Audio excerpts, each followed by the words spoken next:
The official Vintage Guitar Magazine 2025 price guide has partnered with 33 of the top guitar dealers in the industry to provide the most accurate values for thousands of models. This includes electric guitars, acoustic guitars, basses, amplifiers, effects, mandolins, and banjos. Whether your instrument is an investment or simply a piece you enjoy playing, it's always helpful to know what it's worth. If you're checking out a guitar at your local shop and want to know its value before making the purchase, this guide is your go-to source for all the details. Available in both print and digital editions, you can have the guide right at your fingertips no matter where you go. Use code BUYGUITAR25 to receive 15% off the 2025 price guide when purchased directly from www.vintageguitar.com. This offer expires on January 28, 2025. Hello and welcome to Buy That Guitar, presented by Vintage Guitar Magazine. I'm your host, Ram Tuli. This podcast is about the joy of guitar. That includes buying guitars, selling guitars, collecting guitars. We're talking vintage guitars, new guitars, used guitars, pre-war, flat tops, electric Spanish arch tops, custom shop guitars, limited edition guitars, basses, amps, effect pedals, lap steels, mandolins, banjo. If it has strings, we're going to talk about it. I've spent most of my life studying the vintage guitar market. It's truly something I love and I'm passionate about. I can talk guitars all day, and I'm going to. Hey, everybody. Here we are. Podcast season number 2, show number 2, and we're going to talk about Gretsch guitars. I'm with Fred Stucky. Fred, we're going to call this episode The Birth of Cool. What do you think? You think that's the best way to describe Gretsch guitars? Yes, it is, without question. You know, the thing is, this whole sector, you know, this vintage guitar market is just filled with everything. And Gretsch plays a very small key. It's only like 5% of the total market for vintage guitar, you know, secondary is Gretsch. Gibson is 33%, Fender's 19%, Martin's about 5%. And then you get to Gretsch and you get into Rickenbacker. Yeah. Gretsch is only 3%. Yeah. And believe it or not, most of those guitars are not the vintage guitars. They're the ones that are the reissues that are made in the custom shop, which are, right. We need to change that. We need to change people's perspective on what is cool and why, you know, and, you know, Gretsch, it really matters. I mean, when you think of vintage guitars and you think of what looks good, what sounds good, it's Gretsch. And so it's always baffled me that everybody buys Stratocasters and Les Pauls, and they leave that poor 6120 out of their equation. And that is probably the coolest, best sounding guitar ever made, right? I won't argue with you. No, not at all. You know, back in the early days of rock, a lot of pictures that you'd see were guys with 6120s, and they exactly, you know, rock and roll. Like nobody was playing Stratocasters except Buddy Holly in 57, 58, 59. Yeah. You think of that alpha male rock and roll, you know, before you think of Elvis. For sure. But when he had that guitar in his hand, you know, that was like all of a sudden the guitar player, singer was the dude. Eddie Cochran. You know, Dwayne Eddy, all these guys. Yeah. Cliff Gallup. You know, you think of like rock and roll, the best earliest solos are on Gretsch guitars. They are. Yeah. And I think, you know, after this show's over, I want everybody to run out and pay their allegiance to what was really the coolest vintage guitar you could really buy. Yeah. Because everybody's complaining. Everybody's like, oh, everything is $25K now. Everything is $15K. Everything. I'm like, have you been looking around at Gretsch guitars? Right. Right. For sure. You know, your background, you're a rockabilly guy, right? From birth to old age, right? Yes. What made you pick up rockabilly? Like, how did you get into it? I love the sound of it. It was just that simple, and I wasn't quite sure it was even called rockabilly, but I just loved the sound of it and then the visual of it. You know, back in the early 80s, life was different without as much. It took a little digging to find a picture of a cool guy with a guitar. When I did, I found Eddie Cochran, but Dwayne Eddy, really important for me. When I started playing guitar in 84, maybe about a week or two prior to me picking up the guitar, I was walking down the street in my small college town, and there was a music book from the late 50s. It was a Dwayne Eddy songbook called Dwayne Eddy's Lucky 11 Hits. And on the cover of that was Dwayne holding that 6120 with a great hairdo and the guitar, everything about it. The guitar crap was killer. And I said, that's it. That's what I want to do. Yeah. That's where I want to go. Wherever he's at, I want to be there. Yeah. You know, and then Eddie Cochran, same way. Yeah. You saw a picture of him on the record cover. I was like, I want to be that guy, you know? Yeah. You know, back in 1957, 58, every kid, every dude wanted to be that guy. Yes. You know, Yes. they didn't want to be the guy playing guitar for, Dean Martin No. or Frank Sinatra. They wanted to be the guy with the hair, Of course they did. That's where all the action was. Yeah, and today we're really going to talk about Gretsch guitars, and we're going to talk, where you really need to be. But the history of Gretsch guitar is really a fascinating thing because everybody always talks about, oh, there's Leo Fender, and then there's Ted McCarty. But there was a guy named Jimmy Webster who was in touch with what was really going on then. Leo Fender didn't like rock and roll. Yeah. He was selling to rubes and rednecks, right? Right.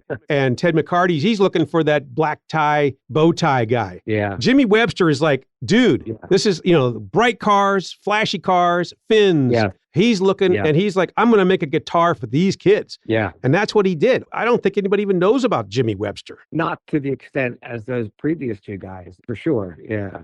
Not even close. Jimmy was so, from what I understand about it, instrumental in getting Chet on to the label. Yeah. They did that because they saw how much Les Paul did for Gibson. And they said, we'll get a bigger star. Yeah. And, Les Paul only got one guitar out of it. Chet got 4 or 5, right? 6, 7. And they still to this day making Chet Atkins guitars. For sure. Different models. Yeah. But you got to think, like Jimmy Webster, like people don't realize how innovative he was. Gretsch was the first to come out with custom colors. Before him, everything was either blonde or sunburst. And then all of a sudden, you get Cadillac green. Cadillac pink, Silverjet. Silverjet, what was cool on drums became guitars. Yeah. That red. And so people say, holy crap, I want something bright. I want something that will pop you in the face, And he's the first guy to put the humbuckers out. Yeah. People think, PAF, the Filtrons hit the stores before PAFs did. They did, yep. Yeah. And the development of the humbucker was, with Ray Butts, as you know, was really early on. But they were all those companies, well, not maybe Fender, but Gibson and Gretsch competed so much. Right. And then another thing that Jimmy beat everybody to the punch with was the first solid body perfect intonation device. Yeah. You get that Melita bridge, even though that thing is the scariest looking thing. I always say it looks like, remember that guy Jaws? Yeah. In the James Bond? It looks like his teeth. Yeah. Yeah. And that was a contraption. That thing scares the hell. Even to this day, I look at those things and I get kind of like, oh, but. They're aesthetically pleasing, for sure. Yeah. Don't forget that Jimmy ultimately designed the Gretsch White Falcon. Right. I mean, that was his brainchild. Yeah. He said, hey, you guys are out there with boring guitars, man. Yep. I think the first one was just made for a NAMM show. I don't think they ever meant to put it in production, but everybody came up going, what the hell is that thing? Yeah, they made the first one real early, 54, which I own, actually. And that one was given to Mary Osborne as a promotional tool. They made a subsequent NAMM guitar that's really made maybe just a couple months after the Osborne guitar, which I also own, which was like the NAMM guitar. And it's full of unusual features that would be taken to a guitar show back then. So I'm fortunate enough to have both of them, and watching how the model line developed over the years. But those early ones are fascinating. Yeah, there's one thing I should point out is that, when I do the vintage guitar price guide, I always say I have a Rolodex full of numbers. Yeah. And I called mostly dealers, because these are the guys that give me their data. Yeah. But I have 2 or 3 guys in that batch that aren't dealers, but you guys are my subject matter experts. What did we spend, like 2 or 3 hours on the phone last year? Yeah. Just going over,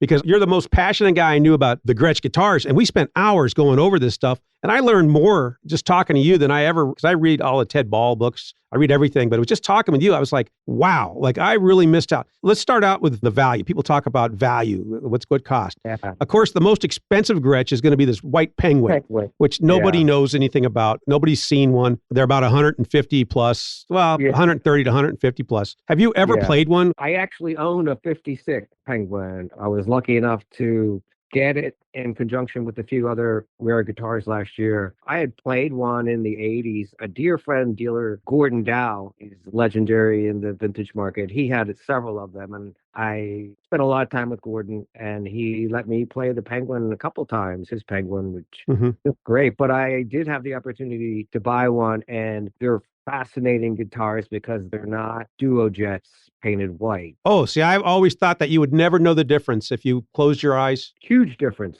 in the construction quality. Everything about it is different. I've owned many, many duo jets, but the Penguin is really, really So it unique. really was a premium. Like they really did make this special. Did. I have a bunch of single cut White Falcons, as I mentioned earlier, and the build quality, especially the like 55 through 58, is really stellar build quality. Just and they're all a little different. The Penguin is the coolest one because of its rarity. Right. 40, maybe 40 were made. At best, Yeah. of the ones that are, I would preface it by saying the Penguin that like everyone loves is the 56 Penguin with the hump block markers Mm-hmm. and the vertical logo. They made later Penguins which weren't quite as adorned as the early ones were, but the 56s, there may be 10 or 15 of them. There were only two batches of guitars built in 56 of Falcons. And in that batch, like we said, there was only 50 Falcons in one batch. Mm-hmm. So in that batch itself, maybe they made 5 Penguins. We don't know. Yeah. I'm blown away. I thought you would never know the difference between a duo jet if you just know, but I'm glad. No. Like if I had that kind of money, I think I'd probably buy the blonde ES 135 or something. You know what I mean? But yeah, I know Groons had Dan Fogelberg's. Dan Fogelberg, yeah, that was a 58 that had the stereo. Yeah, that one I remember they always had that up for sale, and I don't know where it ever went. You probably know who took it, but I got offered the guitar last year. It was out of my price range.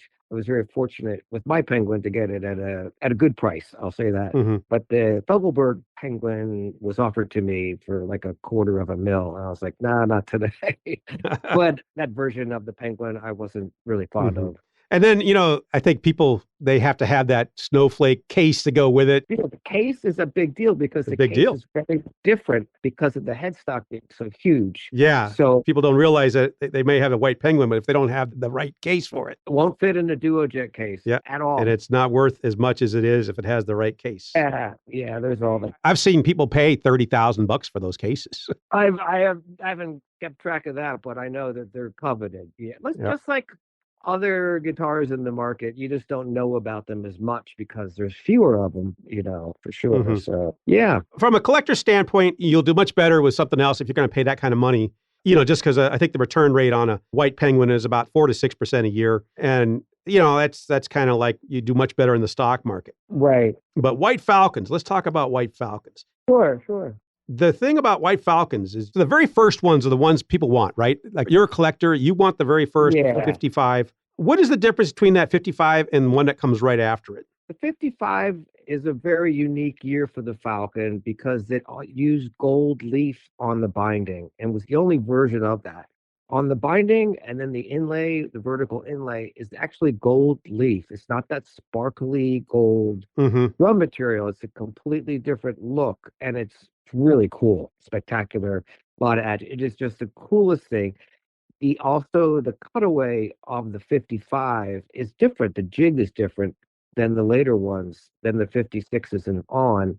Look to me like from 56 forward, they use the same jig as a country club, but the 55 has a different upper bout. And it's just small little minute details like that make it super. But you're going to pay about $5,000 more, right, for one that's made. If you could find a 55 Falcon, yeah. I mean, just finding one is a chore. Yes, the 55 is a very cool, and there's not a lot of them. We put them in the book at about 50,000 up.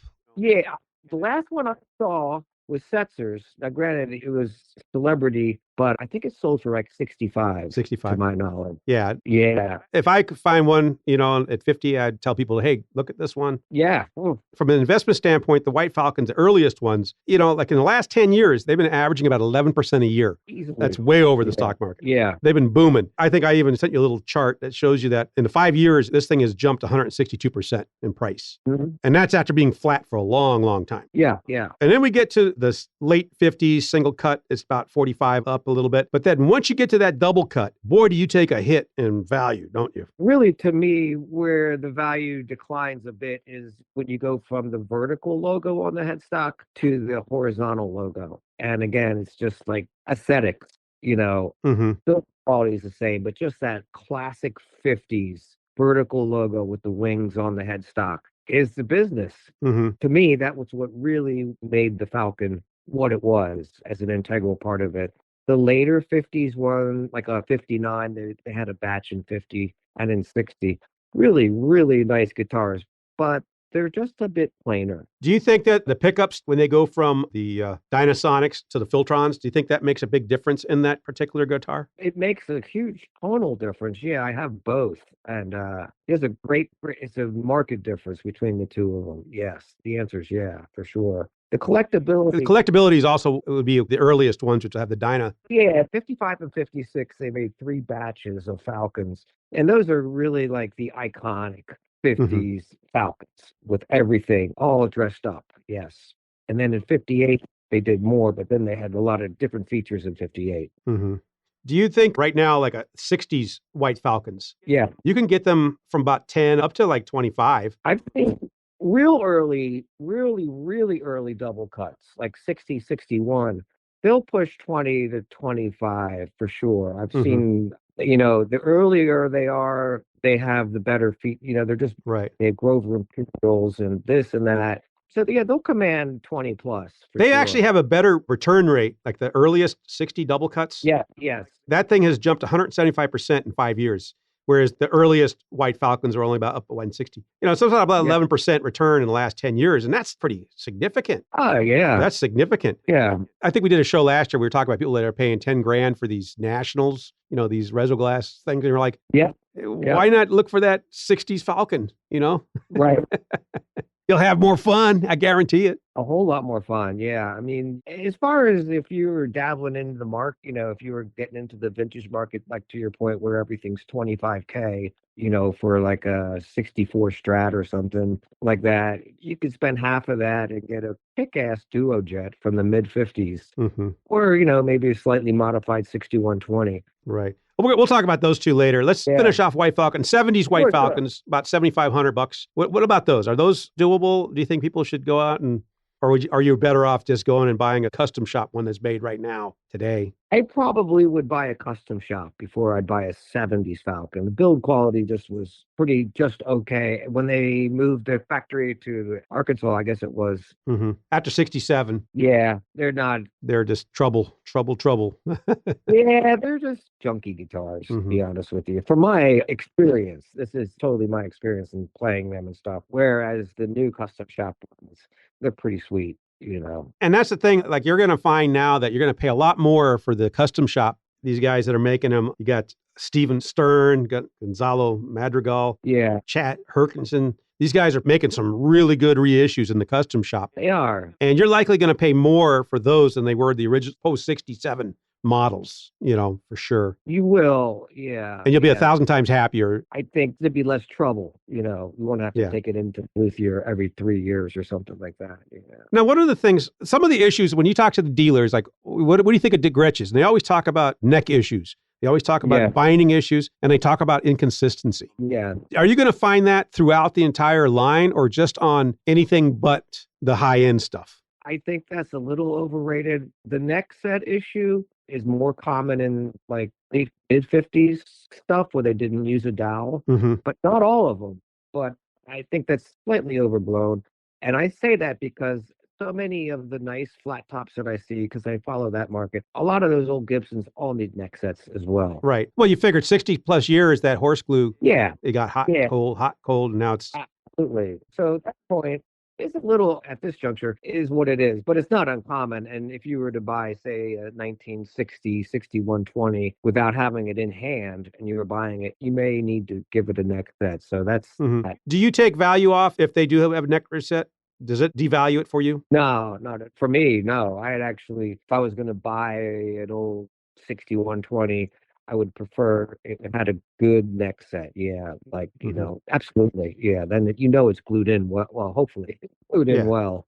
Yeah. And what about the binding issues that you see, like especially the 65, 66 stuff, that, Yeah, that just binding, it just cracks. you see a lot of it because the guitars were left in the case, and what the cases were made out of interacted with the binding, and it made a gas Hmm. off. And I've been gone to vintage shows, and a guy has a really nice case, and he opens the thing up, and the guitar is mint, but bindings all shit, or all cracked up. Yeah. I think we all know, like you guys out there that have Green Guard or Stratocasters, remember, air that thing out, man. Yeah, yeah. Open that case. Nitrocellulose You do. doesn't like to be shut up.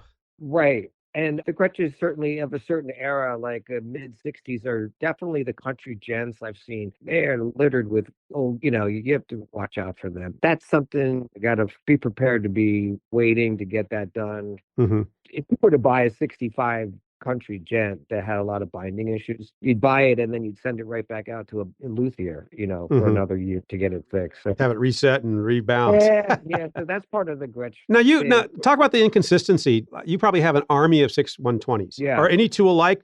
Are they really inconsistent year to year, or are they? No, they're kind of similar. The neck radiuses are all a little different, which is quite lovely, actually. I like them. Mm-hmm. The build quality is really good, but the feel and everything is pretty different, actually. And I have a bunch of 55s, and I love this. My favorite guitar, and all that kind of stuff. I love them, and I like them because they really are different. The quality is good, but the consistency between them is different. Particularly neck. We always say, like, you could play Gibsons from the same year and they're all going to have the same feel, whereas Gretsch's, yeah, they're going to be neck consistencies will be different here and there. But that's why you play a guitar and you fall in love with it, how it is. Yes. So we got the White Penguin, the White Falcon. Yeah. Now we're getting to the 6120, which is to me, this is the one I've always wanted, and I don't have one yet. Yeah. So you're going to help me. You're going to help me find a 59 in the 33,000s.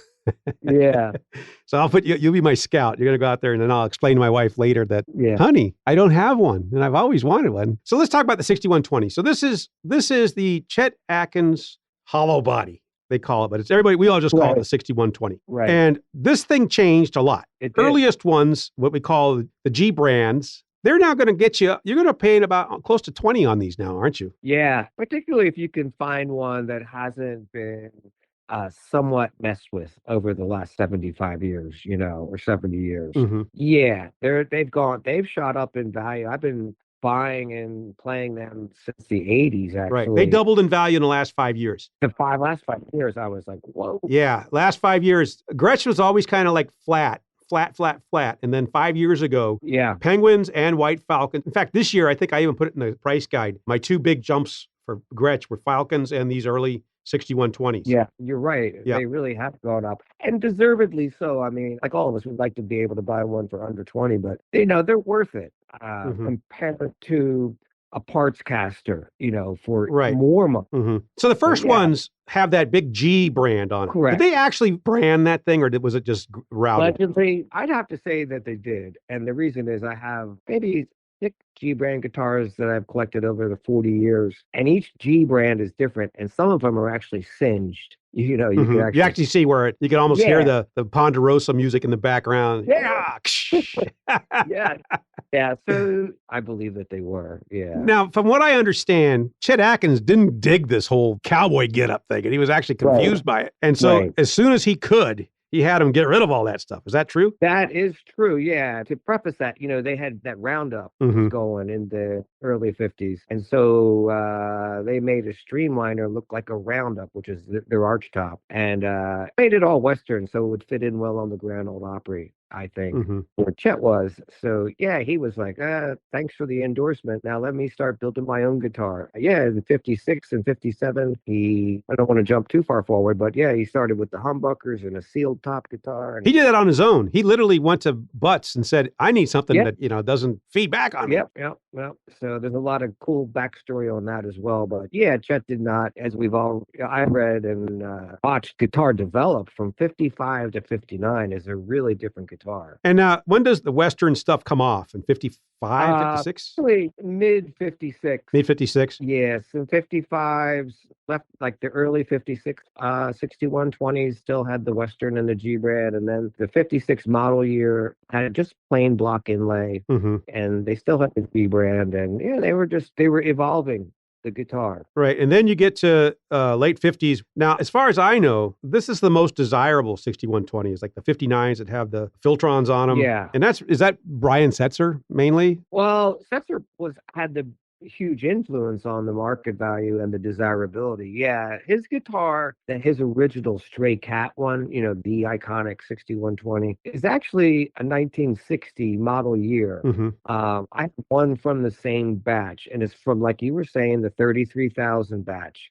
In that batch is actually 1960 model year, and they came with V-cut Bigsby's, not with the B6 that we know and love. Right. And both Brian's interviews will say, the box, it came with the box of parts. And so Hmm. he put the Bigsby on it, didn't belong on the guitar, and all that kind of stuff. So that version is super collectible. But it's not more expensive than the early branded ones. They don't command what the G brand one does. No. What would somebody have to pay now for a 59 with nice Filtrons on it and everything is sweet, everything the neck's right? Anywhere from 8 to 13, basically, depending on how mint it is, Hmm. Also, another key part for the Gretsch nerd is the trestle bracing that is in the Filtertron 6120. And then the 58, they really had heavy trestle. That's when they was into it. They were working on the trestle inside of the body to reduce feedback. And then they made it lighter. It's called the light trestle, which was put into the mid 50s, mid 59, I should say, not mid 50s, but in the middle of 59, they put the lighter trestle in, which is what Setsu's guitar has and my guitar has and many of the other coveted ones. That's the business right there. Those light trestle, 2 3/4 inch deep Filtertron guitars. Woo, man, they're awesome. Yeah. And now, in the 1960, everything kind of just goes, they just change everything. They get rid of the F holes. They get rid of, they double cut the things. That would be actually in about 62. 62. Okay. So 62, I had early 66 single cut. So now you're paying about $5,000 to $8,000 now. Do you recommend somebody get a nice early 60s double cut? Yeah. I mean, you could get a 62, 63, the early 60s double cuts.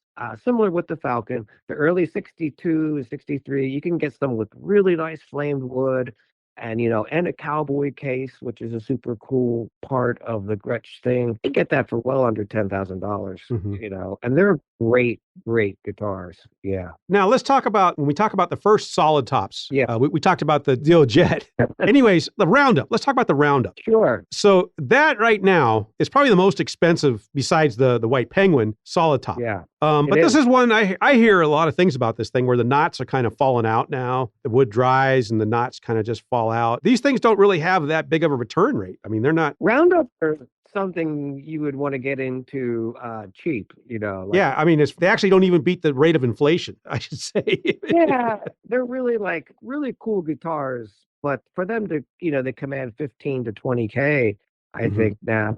That's a little high. The flip on that, though, is not the playability, it's just the collectability. Right. You'd hang that on the wall next to your big amp, your Western amp. Yeah. So a lot of guys, that's what they kind of want to have as an original. They'll have a cowhide chair on, it's just like. Also, they're really, if you look at them, they're really a bit of folk art. Yeah, I love them. I love those things, and I know that, in the old days, you'd look for one that had 2, 3, 4 knots in them, and you'd be, that's a $20,000 guitar. And it is now. Yeah. Yeah. But the folk art aspect of it is what really endears me to that era. But yeah, the Roundup, as to your point, is definitely jumped up quite a bit in value in the last 5 years. Are they hard to find? People have a hard time finding them? A good one is, but there's usually 2 to 4 on the market at all times. I've seen them, but the tops aren't as desirable as some I've seen. Let's talk about the Chet Atkins solid body, the 6121. Same guitar, right? Correct. It's the same as the round top. It just doesn't have that belt buckle.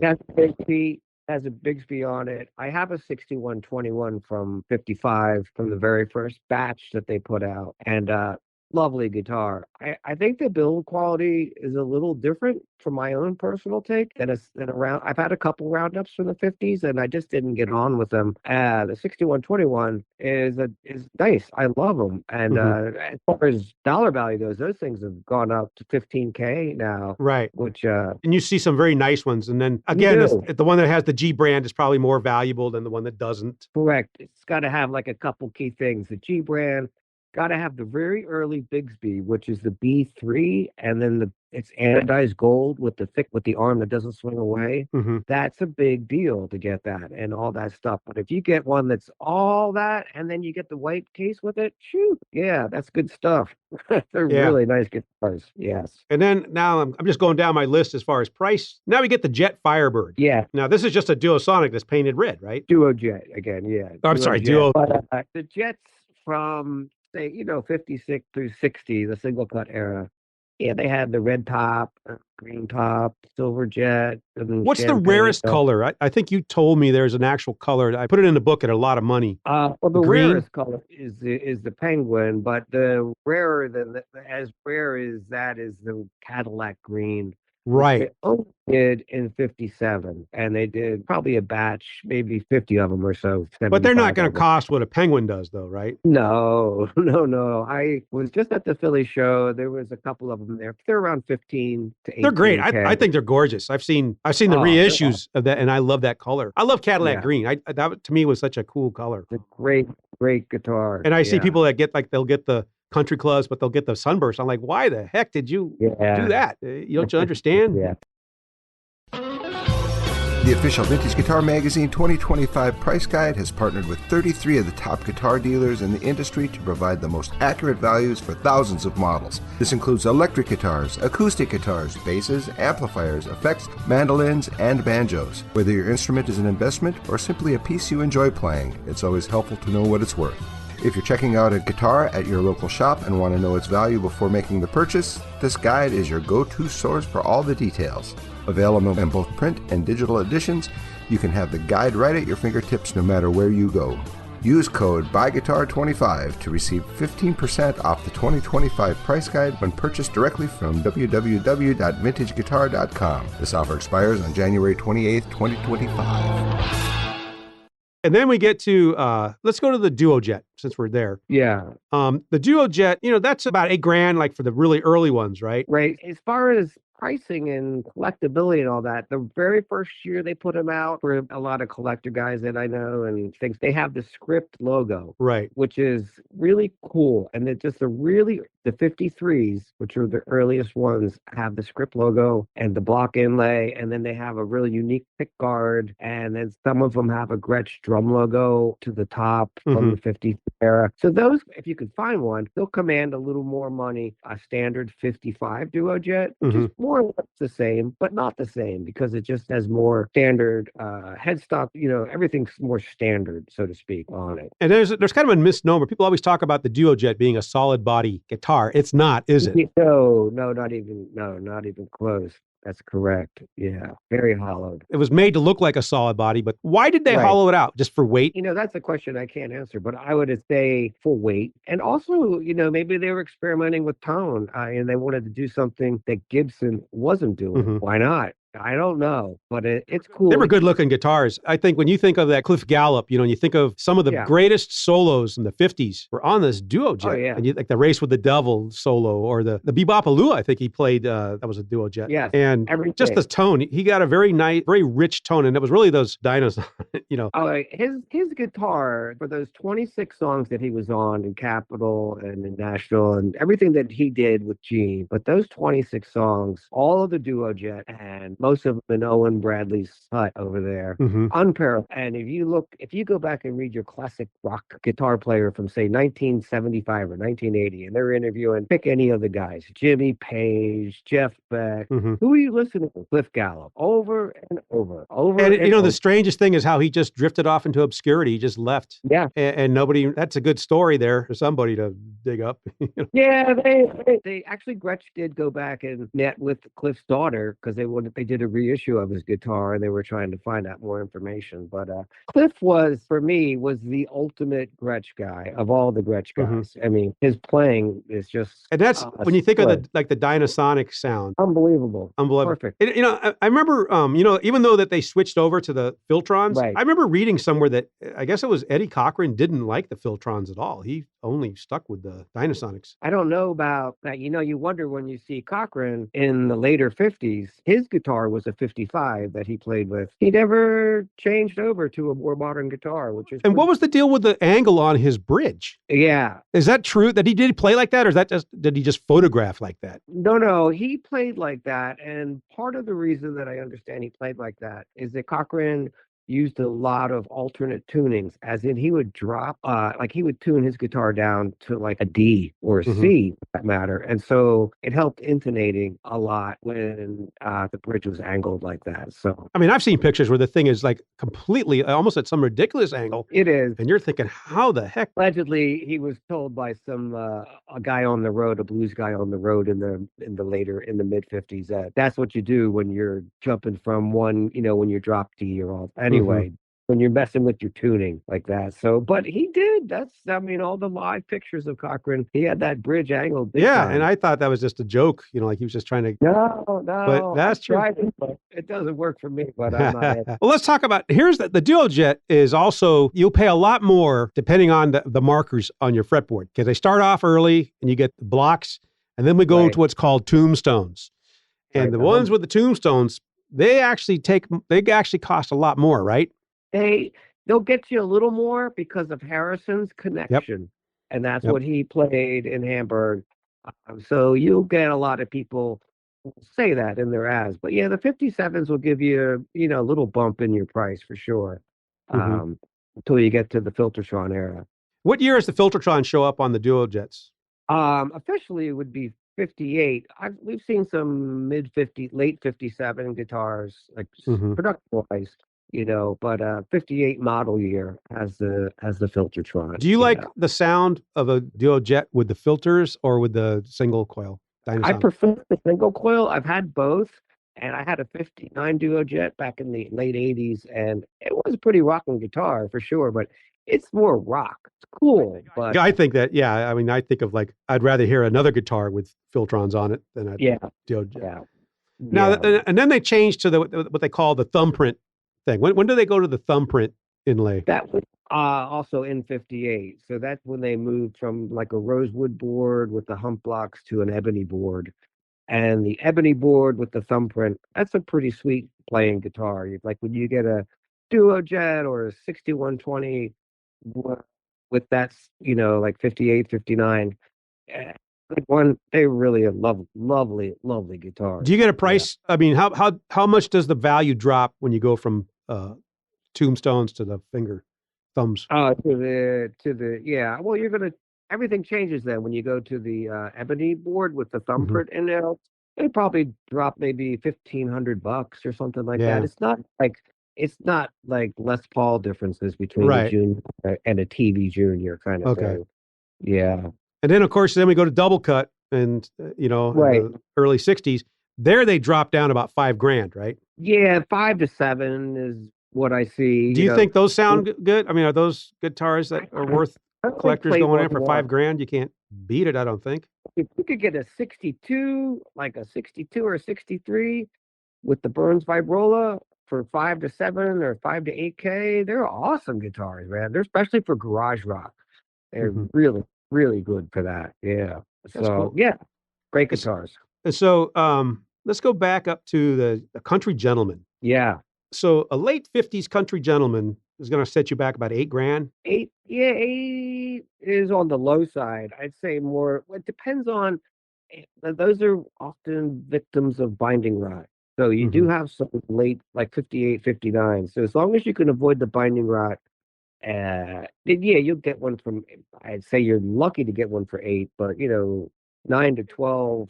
The Country Gentleman, of course, is like all the other Gretsches. They go from single cut to double cut. Is there a big difference there? Because I think most people want that double cut with George Harrison, right? The 63 Harrison version, like the Harrison era, is probably the top dollar gent that you see out there. Or you get the first year that they came out with the gent, like in 58, late 57, 58. Those are really nice guitars because their features are really, really nice. They have the early Filtertron pickups, and then they have really, the nice tuning keys and the build quality. is nice. It's real tight. Yeah, the 58s. They're really good guitars. And does it go across the board that they get rid of the F holes and fill everything in so it's a solid top? It looked like it, yeah. All got them the same time, about the same time. Yeah, right around. It looks like about the early gens had those F holes were plugged in with like a black plug. Mm-hmm. There was a actual cut in the top, but they were plugged. The painting, I think, right around 60 or so, like that, 59, 60. And that was done to get rid of feedback, or was it just because Chet Atkins said, "I don't want the stupid F holes"? I think Chet just wanted no feedback. That was Yeah. his evolution. If you look from 55 when they signed him to like 1959 Country Gentleman, they're real different guitars, like real. Mm-hmm. But they both sound great. The early ones and the later ones. But if I was Chet and I was gigging all the time, sure, I wouldn't want it to be feeding back either. Yeah, and he gets the first thin line, the Country Gent. That's the first thin line. Yeah. For them. Right. And I think Gibson already had a thin line out, but that was kind of the whole market was moving toward thin line because who cares about the tone wood anymore? You got electric guitars. Yeah. So the Country Gent and then the Tennessean comes around that same time, and that's just a cheaper 6120, right? It's just a one pup version. Tennessee. Definitely much more, basically a budget oriented. The earliest version of this Tennessean is pretty darn cool though, because it's just one pickup. It's a 6119, I think it is, and one pickup, no binding, all that kind of stuff. By 1961, the Tennessean was like what Harrison played, with painted F holes and all that kind of stuff. We were talking about Jimmy Webster earlier. Yeah. What a brilliant man he was. But it seems like, because he was really obsessed with cars. Right. He starts out as, he's a salesman originally, right? So he sits in his desk, he has all these car brochures. So he basically comes up with this idea, like Fender and Gibson, they don't change year to year. They may make a big change here and there for a NAMM show. Right. But Jimmy gets into this mindset where I'm going to change this guitar every year. He did. So it's just like a car. You have to come in and get the new model. You got it. And that's when things get crazy. I think the first big thing is like the space control bridge. He kind of, and they find out they can make these in-house. So why would you pay this Melita guy to do all that?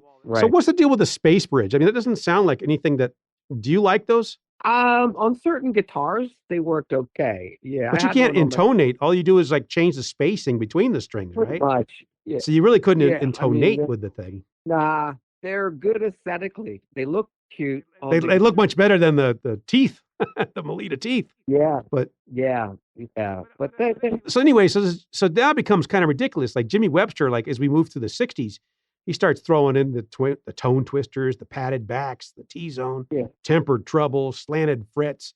I mean, he came up with all these ideas that it got to where your Gretsch was actually the most complicated thing in the world. The stereo outputs. You look at a stereo or any like 62, 63 with the mutes on them. They had the double mutes. Did anybody, to your knowledge, did anybody ever use those damn mutes? The only one that did a mute that I know of aside from them was actually Melita. The real early versions of their bridges had like this little built-in mute on the bridge itself, and you could trigger the bridge. Like it had. Yeah, they had those little levers. Like I look at those things, going, "What does that lever do? What does that lever do?" Well, that raises and lowers this. Yeah. So it's almost like I don't know. To me, it was like good for you, Jimmy. At least you're thinking out of the box. He was definitely. But it got to where it was ridiculous after a while. It was the T-zone treble zone thingy was probably the apex of crazy, But anyway, he brought us the Cadillac tailpiece on the White Falcon, and that is that's awesome. Yeah, that came out of the sky, so to speak. That's cool. What I was always confused about is that all these bands played Gretches. You think about all the bands that played Gretches in the 60s. Yeah. How come the Monkees were the only ones that got a signature model? It's a good question. I think that may have been frugal. Might have been the right word. I think it was Mike Nesmith was such a go-getter, man. He you know what I mean? It could have been, yeah.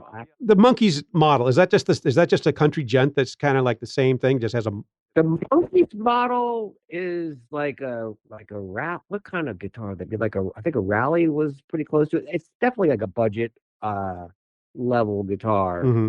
I'll tell you, you collectors out there, you're not going to get your money. You do better with. You're not going to beat inflation with these things, unless you're like a big Monkeys fan. Not with that. Not with that In fact, I guitar. remember That's reading for somewhere sure. where, guys would, it's hard to find a Monkeys with the Monkeys scratch guard Yeah, because guys took them off. I don't want to be seen with this thing with the Monkeys. yeah, Uncle Joe, yeah, Uncle Joe got me a Monkeys. I'm going to take it off and put a plain yeah. a country Plain club or guard up. something on it. Yeah, but Yeah, I don't know. I'm a big Monkeys fan, so if I had one, I'd probably play it and enjoy it. sure. And now let's talk about the Annies. Yeah, Anniversaries. Wouldn't that be the one, like if you had about $2,500 and you wanted to get a vintage guitar and you wanted something that was significant, something that would kind yeah, of really get you into that British invasion sound? The yeah. Annies, man, the Annies. Yeah, yeah. And that's where knowing a little bit about Gretsch is helpful before you got in. So like the late 50s Annies, you can get them with two pickups, like a 58 or 59 double anniversary with patent applied for Filtertrons on that guitar. That's basically a 6120 for half the price is what that is. Hmm. Great guitar. And then when you bridge over to when they put the high-low-trons in them, price goes down a bit, and super versatile guitar for definitely not even close to what a 6120 would be. Yeah. Right. And I think in the book, I think that my one pickup and my two pickups are almost the same price. So like, why not go for the two pickup? Right, right. You know? The double anniversaries from like 59 and 60 with the Filtertrons Hmm. are really, really good guitar. They're total sleepers. If you're And I find them out there all the time. I see them. I just warn, make sure you get it in smoke green though. Don't go for the sunburst. That's not going to get you the chicks. Yeah. Also, yeah, you want to get the cool color.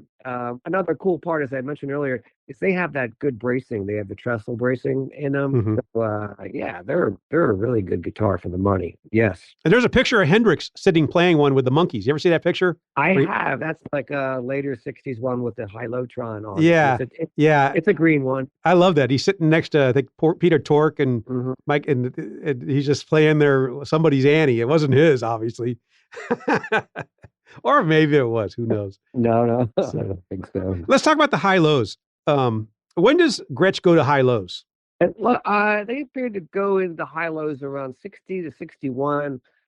They were messing around with those pickups. I've seen them where Gretsch made their own, and basically it's a single coil, inexpensive pickup in Do a they sound humbucker. anywhere? I mean, how do you rate them sounding compared to other pickups? Unique. I mean, they don't. Some guys love them. Nobody screams about them. Nobody's, Uh, Brian Setzer isn't out there yelling about, I got to have some high lows on my. nah, nobody retrofits their guitar with high-low trons. They're like a twangy, cheap. They're okay, is what they are. Hmm. They're just okay.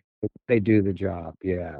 If you're into the Beatles and you want to capture that era when George was playing high-low trons on his Tennessean, there you go. Hmm. That's that. But there's nobody else that you want to, no idol that I have that was playing filtered high-low trons. No. Right. Another one that's always been confusing to me is this Astrojet. Yeah, I yeah, tell yeah. I suggest everybody Google Astrojet to see what it looks like. It looks like an SG on acid. It kind of does, actually.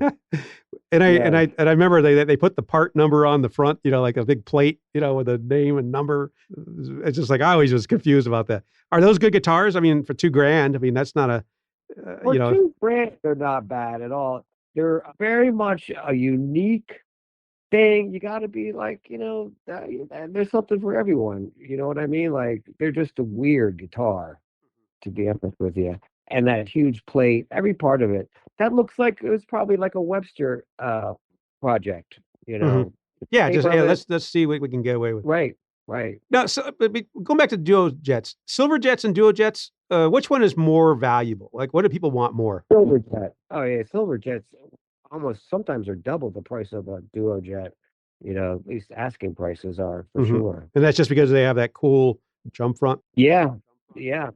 They got the drum front, and they got a connection with rock and roll cool guy Billy Zoom uh, from X. He's a famous silver jet player. So yeah, they definitely command some more money than a same year duo jet. Yes. I had to check that because I don't know if I give them the bump that I guess should give them just because I have a hard time finding them. They're not as out there. They're not. They're not. You don't see them a lot. That's why I don't get a lot of data. I find the duo jets a lot, but Yeah. fire jets, I guess the jet Firebirds are actually pretty hard to find too. Yeah, you see them out there. They're so often they have parts missing or they've been played, that kind of thing. Like people modified them often throughout the ye olde days. You started out rockabilly and you love the big guitars, right? Yeah, Do you only play a 6120 on stage? I pretty much. Yeah. Yeah, I've And been you're in playing a band called Gas Money. Gas Money. Yeah, that's been my main band. I started that in '94. I've been playing in other bands prior to that, but I kind of been doing that forever and ever with various members coming and going over the years. But I still get out there and play. And Yeah, I told you I was driving to the studio today. I had your Son of Twang album on, yeah, yeah, and I was just loving it. I love twang. yeah, And there's a reason why Gretsch and Fender give you twang, and it has to do a lot with that the scale length and just the pickups. Those cool pickups. big deal. Yeah, Big deal. yeah. There's nothing like tone wise for the many years I've listened to those things. Like a 55 or 56 6120 with the Ormans in the Fender Tweed something, whatever. And not overdrive, but just, geez, there's nothing like that as far as twang goes. And What amp did you use on your Son of Twang? Son of Twang, I mostly used a Harvard actually on that. You got it.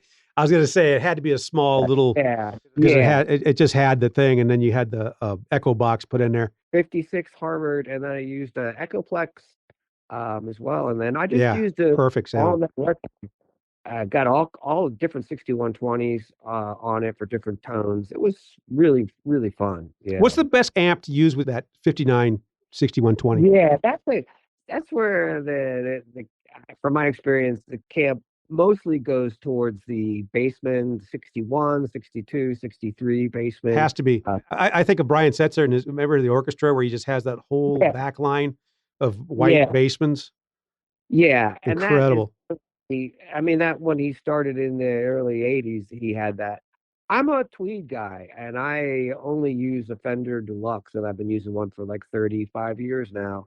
Uh, I've tried the 61 Bassman. They got a lot of. They're really loud, and that kind of thing. But they're like But that's not a personal. bad thing. No, no, no, no, no. They're good, but I like them both. But I'm a Tweed guy, and 6120 through a Tweed amp. Well, are you guys playing? Are you guys playing out still? Yeah, yeah. We actually played about 6 weeks ago. We did a couple shows actually. We still get offered. Us old guys still say, "Come on over." And so we played. We played like these small record stores. It's just fun stuff. Philly area and the Philadelphia area mostly. Yeah, yeah, yeah, exactly. We played at Randy Now's Man Cave most recently, and it was super fun. Yeah, so we still get out, and It's fun. those- I miss playing out. yeah, I'm employing my bandmates, my Mooj mates. Come on, Richard, Rick, let's get this stuff going again. We could do a yeah, yeah, psychobilly album. yeah, Because you're yeah. going to help me. Because you're going to help me find that perfect 6120, right? Oh, yeah. I'd be happy to. Let's do Yeah, that because I know that my collection it's vast, but I'm missing that key ingredient. yeah. And Oh, I yeah, was like almost tempted to buy a 295. I'm like, no, no, no, no, no, no, no. Let's do the 6120. Finally. Let's get the one yeah. with the echo, the filtrons in it and the Both is nice, fun. They're both and both that era, anywhere 56 through 59, or they're all work. They'll all work really, really well. They're just lovely guitars. Yeah. well, I thank you again, Fred. Yeah. Is there anything you want to tell people before we go about Um, Gretsch? Why Gretsch? And if you want to be a cool Gretsch, why Gretsch? Why Gretsch?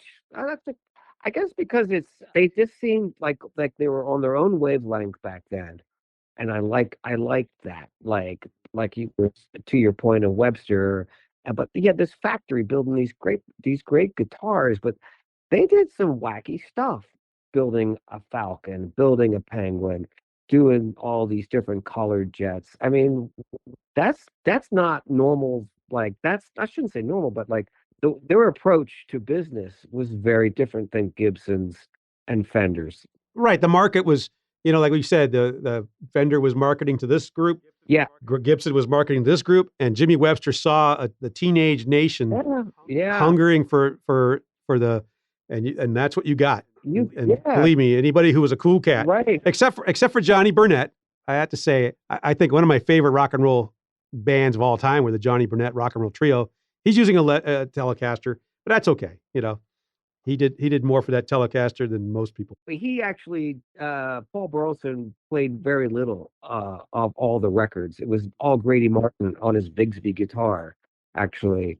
So, yeah, but his that Johnny Burnett stuff is killer. It wasn't Gretsch oriented though, unfortunately. But it was rock and roll, that's like piercing rock and I love that stuff. Yeah. I remember listening to that, going, I'm going to learn that song. Oh yeah. And it was all open string type licks, because Yes. when you got that 25.5-inch scale, man, you can do so much more with it than the Gibson stuff. Yeah, but back to like what Gretsch is, it just was cool. I liked the company did what it did, and then visually, like as we mentioned earlier, just seeing Cochran and Dwayne Eddy, and then other guys playing those 6120s in the late 50s. Man, that's just it was great. And biggest thing is I just like the way they sound. There's nothing sounds any better to me at all. Yeah, they're fun. They're quirky. I hope that today, I hope somebody listens to this says, I'm going to give it a chance. I was going to go buy the Jazz Master, but you know what? For that same money, I can get this 6120. Yeah. Or that late 60s White Falcon. Yeah, definitely. Do it, people. Do it. Don't be like everybody else. Do it. Yeah. Fred, I can't thank you enough, man. Definitely. That's great. Yeah, my pleasure, Ram. It was super, super fun. And I'd love to come back anytime if you ever wanted to get into one particular model or anything like that. Well, this is good. This is a good introduction. I just want people to understand that this marketplace, this vintage guitar marketplace, is vast, and there are some gems hidden under those. Hidden. I'm always looking for it. Yep. All righty. Thank you again. All right. Keep me posted. Have a good night. I'll let you know. Yeah. All righty. Yeah. Bye-bye. Thank you for listening to Buy That Guitar, presented by Vintage Guitar Magazine. Please support VG for all they do for guitar players like us. Please subscribe, like, share, and comment on this podcast. I'd love to hear from you at ram@vintageguitar.com. See you again next week. Bye-bye.